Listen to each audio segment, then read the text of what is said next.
G'day everybody, my name is Lowell and welcome to the channel. So we're continuing our journey down forgotten history. This one is going to be Jonestown Massacre with the Reverend Jim Jones. Now, the only thing I remember about this is this where the term drink the Kool-Aid comes from?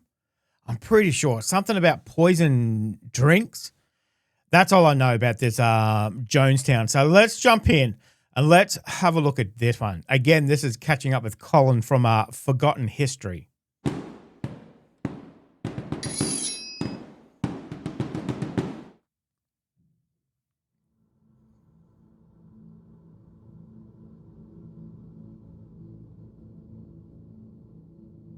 Ooh.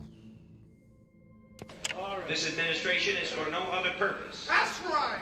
Than to show mankind the road to freedom. They're condescending saviors that come to us by their so-called pity from some judgment hall. But I'm here as a sample and example to show you that you can bring yourself up with your own bootstraps and you can become your God, not in condescension, but in resurrection, in upliftment from whatever condition, economic injustice or servitude or racism you might have had to endure. Within you rest the keys of deliverance. On November 18, 1978, the Jonestown Massacre occurred in Jonestown, Guyana, and the world was in shock. More than 900 members of the religious group called the People's Temple were reported dead in a mass murder under the direction of their leader, Jim. 900. Oh my God. Jones. Most people had never heard of the People's Temple or the Reverend Jim Jones, and just as many could not find Guyana on a map. The news was sporadic, but it was also dramatic, and as over time, the incredible events that led up to the tragedy began to become known. Wait. If they're not even in America, what? Okay. Over time, the incredible events that led up to the tragedy began to become known. What was the People's Temple? Who was Jim Jones? Why was he controversial? Why was the People's Temple called a cult? What events led up to the mass murder? Hello, I'm Colin Heaton, former history professor, Army and Marine Corps veteran, and welcome to this episode of Forgotten History. 900.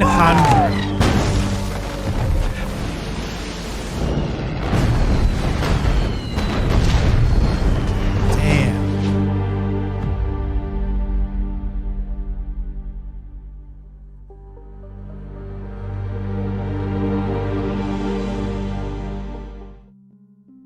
James Warren Jones was born on May 13, 1931, in Crete, Indiana. As a young child, Jones became a regular churchgoer, and after graduating from Butler University, he decided to enter the ministry. His father, James Thurman Jones, a World War I veteran, was an alcoholic and worked as a mystic fortune teller. His mother was Lynetta Putnam. During the Great Depression, the family went through tough times and relocated to Lynn, Indiana in 1934 so his father could find work. As a child, Jim Jones was heavily influenced by the works of Karl Marx, Joseph Stalin, Adolf Hitler, and Mahatma Gandhi. He developed a keen interest in religion and its influence upon people. Jones was described as a social outcast and a really weird kid obsessed with death. And he would hold funerals for small animals and had once stabbed a cat to death. But Jim Jones... I think that's how they say serial killers start too. For small animals and had once stabbed a cat to death. But Jim Jones was the opposite of his father, who was an open racist. A major conflict between the father and son erupted when the elder Jones refused one of Jim's black friends to come into their house. James Sr.'s drinking and abuse saw Lynetta leave him in 1948, and she took young Jim to Richmond, Indiana, where he graduated from Richmond High School in 1948.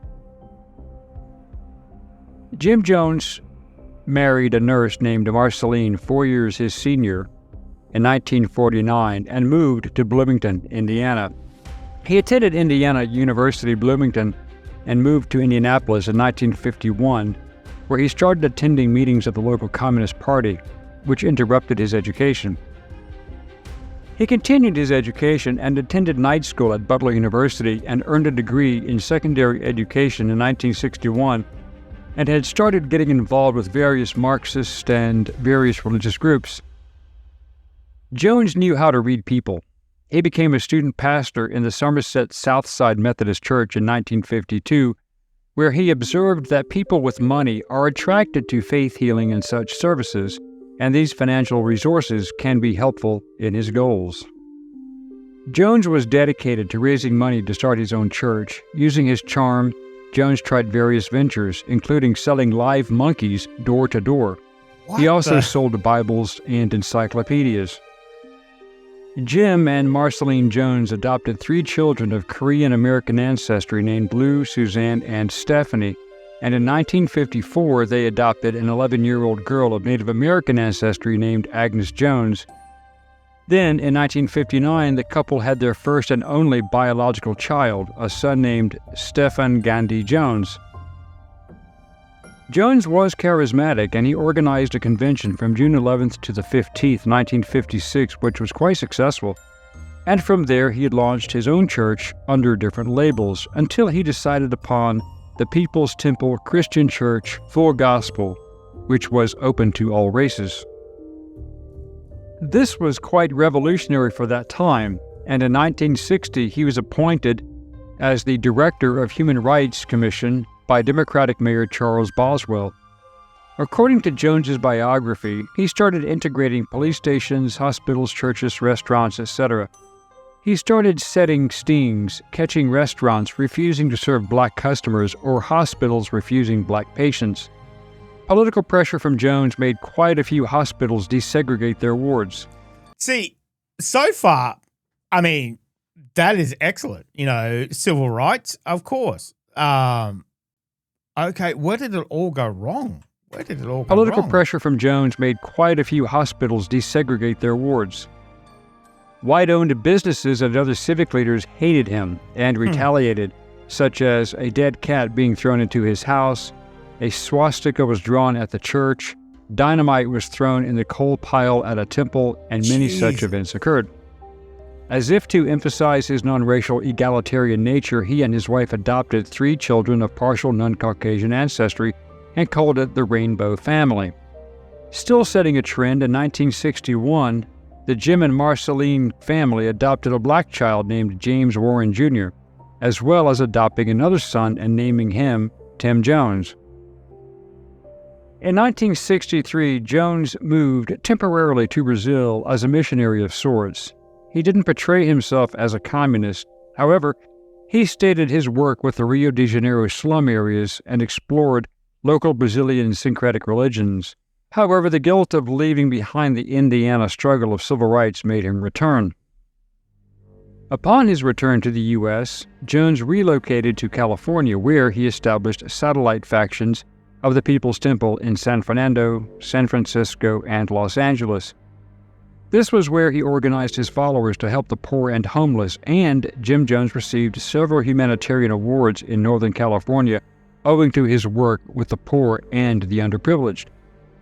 Okay. Jones's family resided outside the town of Ukiah in 1971 with some 100 original followers, believing that the move would protect them in the event of nuclear holocaust.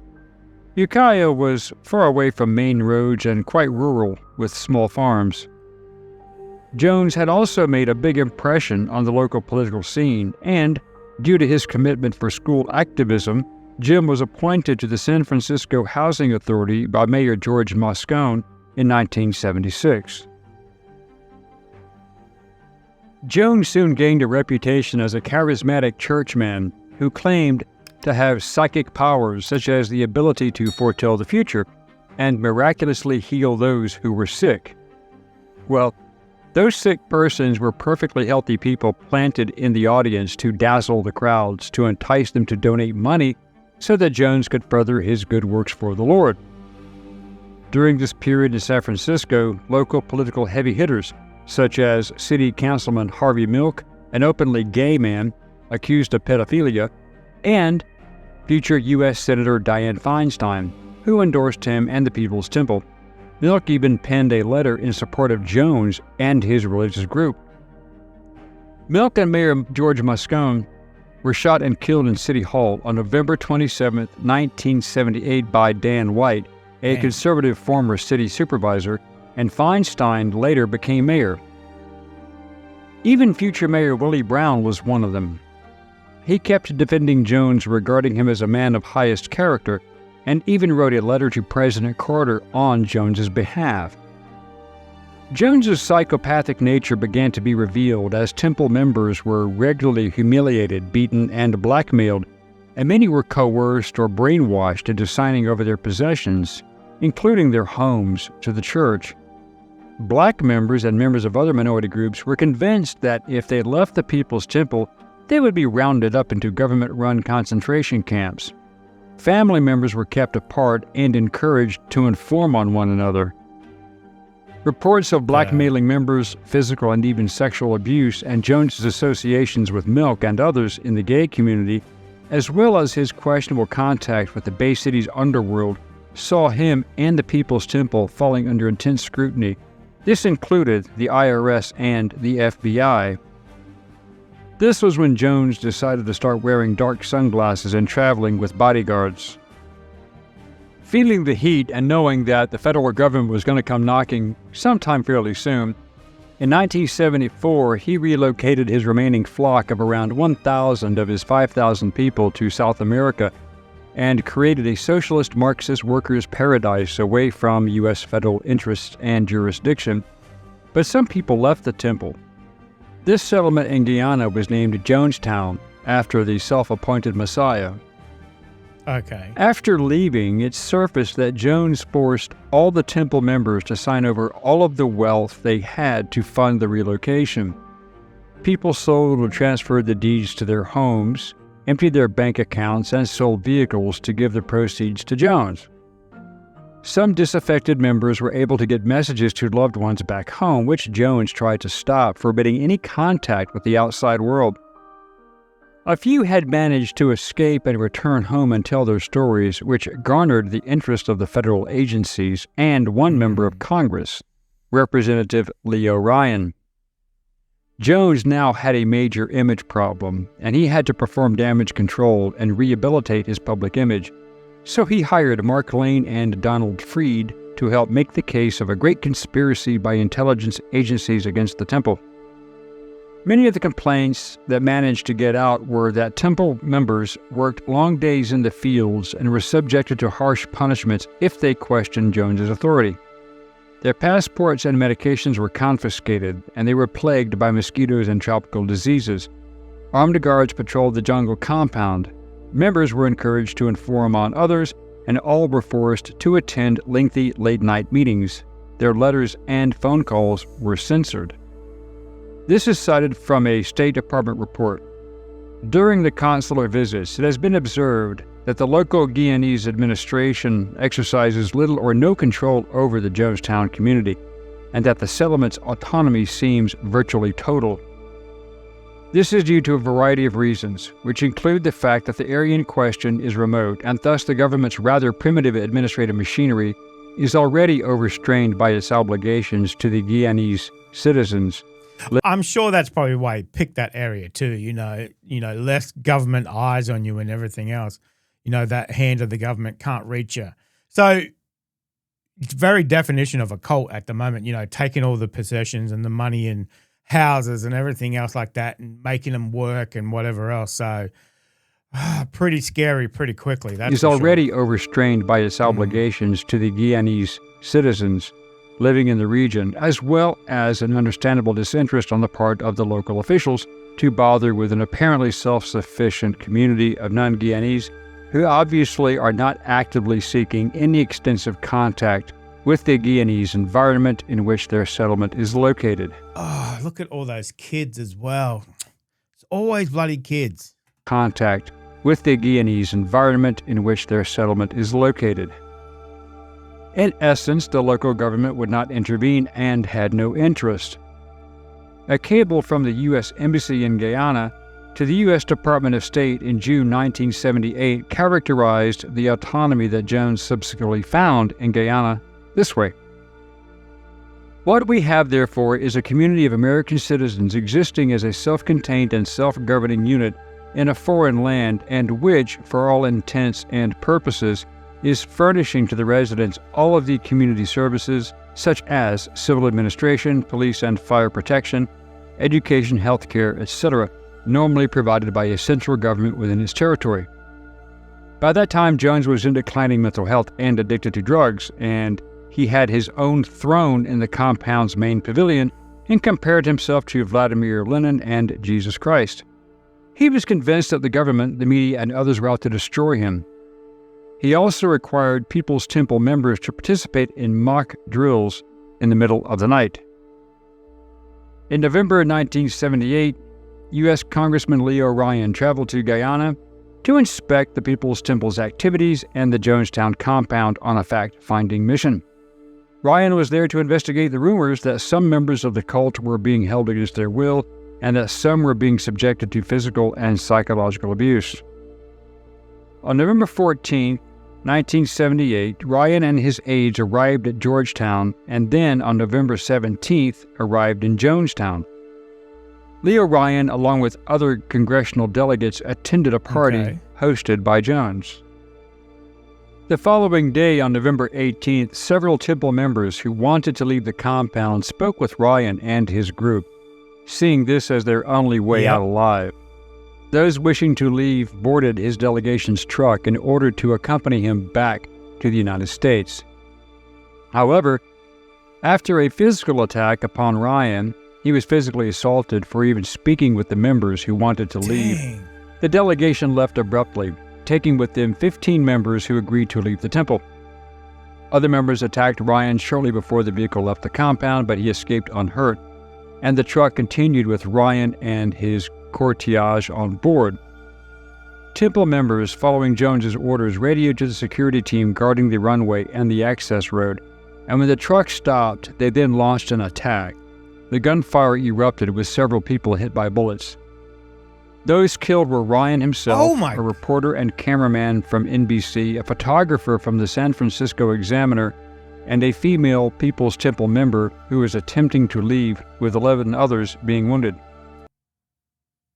Oh my God. Now you've gone and done it. A People's Temple member who was attempting to leave, with 11 others being wounded. Jones, knowing that the executions would bring the military or police, then ordered his security team to dispense the punch they had made on his orders, which had been rehearsed many times in case the compound was threatened. The free drink was laced with cyanide, tranquilizers, and sedatives. It was first squirted into the mouths of babies with syringes. Oh, come on. Into babies? Like I said when we did Waco, you know, the parents, the adults, you can be there all you want, but children and babies, they don't have a choice. Why is it always bloody kids? Sedatives. Why? It was first squirted into the mouths of babies with syringes, and the older children were told they were drinking Kool-Aid, and then the drinks were consumed by the adult members. Jones himself died of a self-inflicted gunshot wound, and he was found sitting on his throne, from which he ruled his small empire. Less than 100 of the members survived. Those who did survive had either previously defected that day or were in Georgetown on business. Investigators from Guyana and the USA later discovered a cache of firearms, hundreds of passports stacked together, and $500,000 in U.S. currency. Dang. Millions more had reportedly been deposited in bank accounts overseas. The People's Temple effectively disbanded after the incident and declared bankruptcy at the end of 1978. Guyanese troops arrived the next day, and the death toll of cultists was eventually placed at 913, including 304 who were under the age of 18. 304 under the age of 18. Didn't have a bloody chance. I just wish that Jim Jones went into the bush and killed himself, left everybody else a bloody alone. 13, including 304 who were under the age of 18. Some death tolls include the 5 people killed at the airstrip, bringing the total number of deaths to 918. Many people had perished with their arms around each other.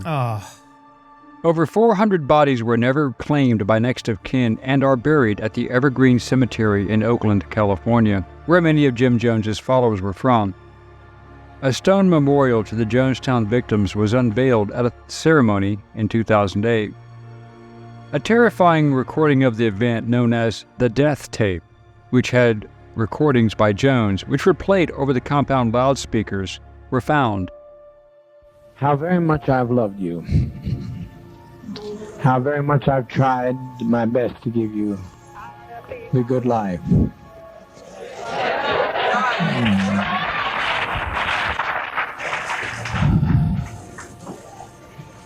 But in spite of all of that I've tried, a handful of our people, with their lives, have made our life impossible.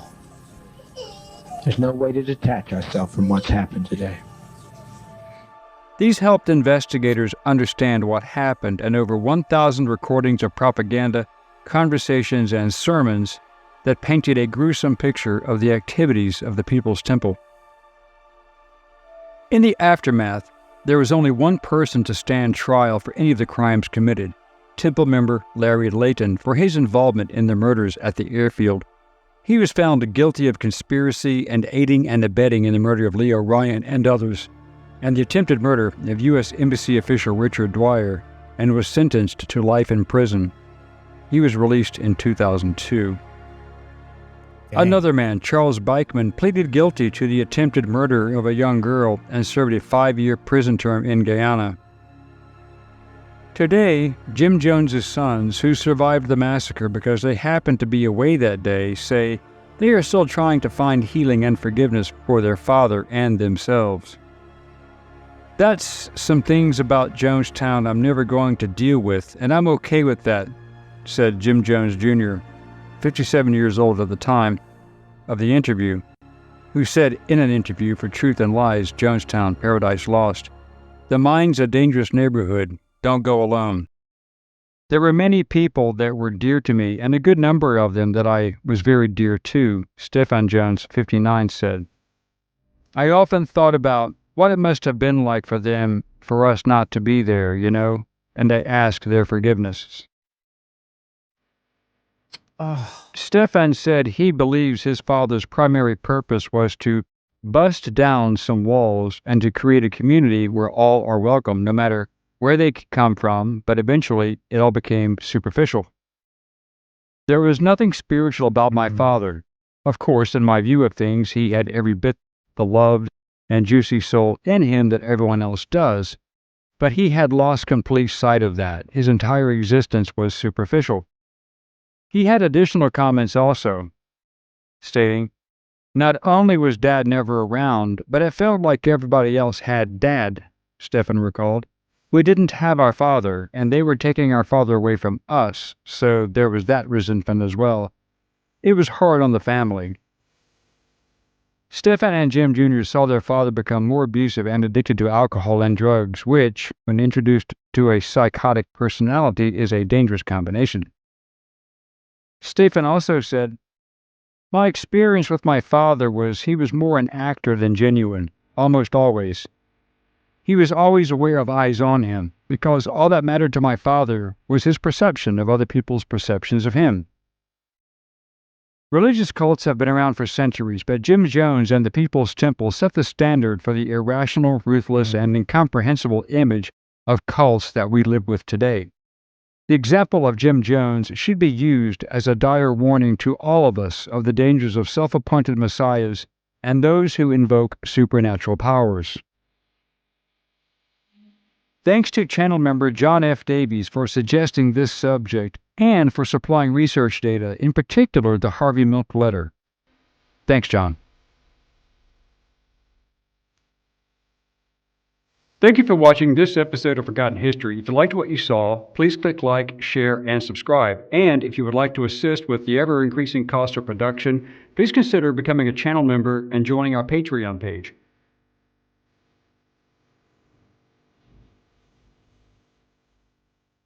Please check out our merchandise store. And thanks for watching.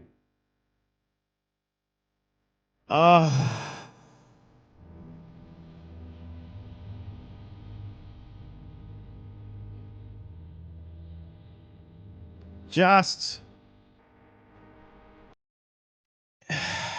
thinking about that, 913 people, over 300 of them under 18. It's just, it just breaks your heart to be, well, basically under the spell of this man, Jim Jones, this prophet, false prophet for sure, leading them down this path where, they're going to have this wonderful, magical community. But in the end, he was just a two-faced liar that was just out for himself. And, as I said, that psychotic personality that he had, that was, always going to be the outcome, because it already done drills with the Kool-Aid and the punch, whatever. And he set that in motion as well when he attacked that group going back to the airfield. That was on him. He did it. He commanded that to be done, and he knew what the outcome of that was going to be. So, yeah, the only thing I really knew about that was some kind of poison Kool-Aid. That's all, drink the Kool-Aid and whatever else. I didn't know about 900, and I didn't know about attacking American, civilians and whatever else, and delegates and whatever. That image of squirting that punch into babies, into their mouth. So, and just, that is just heartbreaking. Heartbreaking. How can, I don't know. It's just, and as a parent, they're just following along, just blindly following along. But I guess that's the cult of personality, isn't it? If you have that hold on people, they follow you, they trust you, they believe you. Unfortunately, human nature, they will do it. I can't imagine, and as I said, people dying there with, arms around each other and whatever else, but still blindly going into that situation. Oh, that's just devastating. I mean, it started off well, human rights and civil rights and everything else. I'm thinking, okay, well, this guy's fighting for everybody, what happened? So, and then it just completely went off the rails, off the track, and not even in the same field. It's just like, damn, completely bonkers. 913 people. That is crazy. Let me know if you enjoyed this. I enjoyed learning the history. Did not enjoy listening to the numbers and what happened. That was completely heartbreaking. That those poor babies. Oh, and those poor children that didn't even have a chance, didn't know about it, didn't even know what was happening. Oh, that breaks your heart. But anyway, let me know if you enjoyed it. thank you very much for joining me today. Make sure you stay safe, and I'll definitely see you in the next reaction video. Ah, those poor babies. Oh, you're still here? You want more content? Why don't you check out my Patreon down here? You'll get plenty more content and some exclusive videos over there too. If not, why not check out this one over here?